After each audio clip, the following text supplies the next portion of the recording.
ब्रह्मा मुरारि त्रिपुरान्तकारी भानुशरी भूमिसुतो बुधश्च गुरुश्च शुक्रः शनि राहुकेतवः कुर्वन्तु सर्वे मम सुप्रभातम्।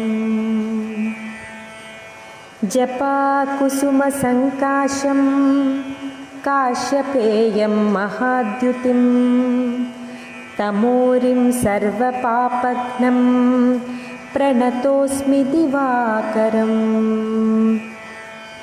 दधिशङ्खतुषाराभां क्षीरोदार्णवसम्भवं नमामि शशिनं सोमं शम्भोर्मकुटभूषणम्।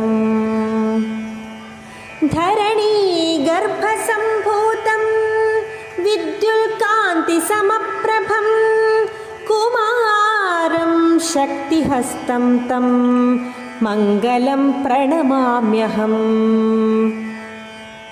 प्रियङ्गुकलिकाश्यामं रूपेणाप्रतिमं बुधं सौम्यं सौम्यगुणोपेतं तं बुधं प्रणमाम्यहम्। देवानांश्च ऋषीणांश्च गुरुं काञ्चनसन्निभं बुद्धिभूतं त्रिलोकेशं तं नमामि बृहस्पतिम्।